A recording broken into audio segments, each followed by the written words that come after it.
Hola compis, hoy os traigo una propuesta práctica de historia.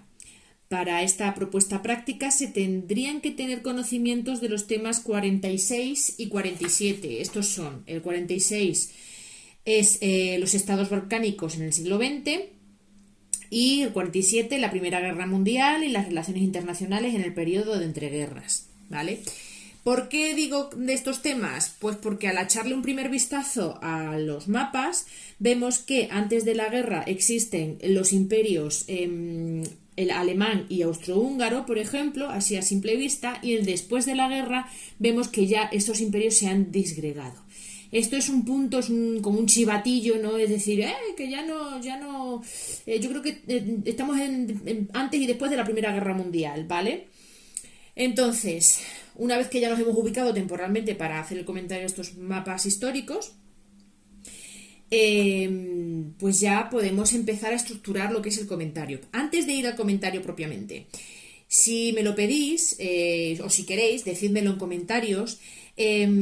Puedo hacer un vídeo explicando las diferencias, que aunque bueno, son pocas, pero existen, en torno a cómo se hace, al método de hacer un comentario de texto histórico frente a un comentario, por ejemplo, de mapa histórico, como es este caso, ¿vale? Ahora sí, entro en materia y empiezo con lo que es el comentario del mapa, de los mapas. Estamos ante dos mapas históricos de situación, de tema político, pues muestran la situación de las fronteras de los diversos países europeos en los momentos de la historia, uno antes de la Primera Guerra Mundial y el otro después, tal y como el título indica. No existe leyenda más allá de la distinción de los territorios de cada país por colores. Para elaborar este comentario se seguirá el método del ara peinado para el comentario de fuentes históricas. Antes de comenzar, explicaré un pequeño detalle. Los mapas se titulan Europa antes y después de la guerra, pero no se indica cuál de ellas, por lo que el detalle que hace ubicarlos en torno a la Primera Guerra Mundial es la existencia en el primer mapa del Imperio Austrohúngaro, así como de la configuración de los países balcánicos, pues esto cambiará drásticamente y, como veremos más adelante, después de la Primera Guerra Mundial. Dicho esto, comenzaré con el análisis de los mapas. El de Europa antes de la guerra, en torno a 1914, muestra las fronteras europeas como estaban entonces, así como los sistemas políticos de algunas de ellas, derivando del propio nombre del país, destacando el Imperio alemán, cuyos territorios se extendían desde Centro Europa hacia el este, limitando con el Imperio ruso, y el sur con el Imperio austrohúngaro, que comprendía el resto de territorios centroeuropeos hasta limitar con los países balcánicos surgidos tras su independencia del Imperio turco: Serbia, Montenegro, Albania, Grecia, Bulgaria y Rumanía.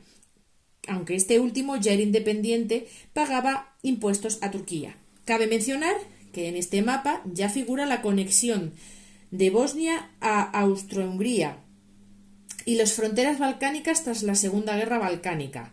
Con el estallido en 1914 de la Primera Guerra Mundial, su desarrollo y finalización en 1919, se configura territorialmente la Europa que observamos en el segundo mapa. Esto se debía a las diferentes disposiciones recogidas en el Tratado de Versalles que ponían fin a la contienda.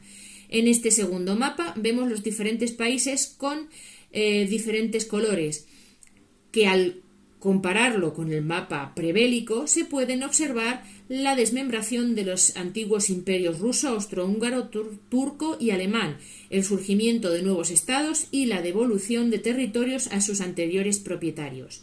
De tal manera, Alemania devuelve a Francia Alsacia y Lorena, a Polonia la Posnania y el corredor de Danzig, así como territorios aledaños a Bélgica y Dinamarca.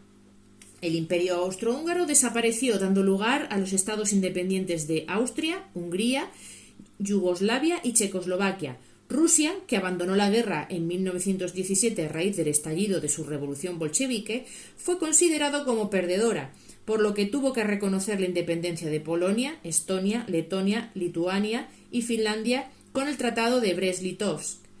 Italia adquiere los territorios bañados por el Adriático que tenían población italiana, como Trieste o Dalmacia, y el Imperio turco desaparecerá, quedando reducido a la península de Anatolia. Todos estos cambios, como avanzaba antes, se recogen en el Tratado de Versalles y se materializaron en otros 4 tratados más, todos firmados y ratificados por las diferentes potencias y países afectados. Dichos tratados fueron el de Saint-Germain con Austria, el de Neville con Bulgaria, donde se le cede la costa tracia a Grecia, el de Trianón con Hungría, autorizando su independencia, y el de Sèvres con Turquía, además del de Versalles con Alemania, donde se recoge su culpabilidad por el estallido de la guerra y se le impusieron duras consecuencias y reparaciones, no solo los territorios ya vistos, sino también morales, económicas y militares, como la prohibición de tener ejército. Cabe mencionar también que todos estos tratados y el resultado territorial final de la guerra tienen su origen en los conocidos 14 puntos de Wilson, un discurso que ofreció el presidente Wilson de Estados Unidos ante el Congreso de su país como llamamiento hacia la paz y donde ofrecía una serie de propuestas que pudiesen servir de base para las negociaciones de paz. Entre dichas propuestas tienen especial relación con este segundo mapa las que se refieren a dichos ajustes territoriales, prácticamente la mayoría de los puntos, siendo el resto para asegurar la reducción de armamentos nacionales, la desaparición de la diplomacia secreta y uno de los más importantes, que fue la idea de la creación de una asociación de naciones que garantizara la paz entre los países, lo que después será la Sociedad de Naciones, antecedente de las Naciones Unidas. Como conclusión, cabe decir que las consecuencias a medio y largo plazo, tanto de estos tratados de paz como del nuevo orden territorial europeo, especialmente las duras reparaciones impuestas a Alemania, serán el caldo de cultivo para el futuro auge de los fascismos, especialmente el nazismo alemán, que desembocará en el estallido de la horrible Segunda Guerra Mundial y todo lo que ella supuso, como revancha por dichas reparaciones. Pues esto ha sido el comentario de estos 2 mapas, o al menos como yo hago los comentarios. Cualquier cosita me decís en los comentarios del vídeo. Y bueno, pues nos vemos o nos escuchamos en el próximo vídeo. ¡Hasta luego!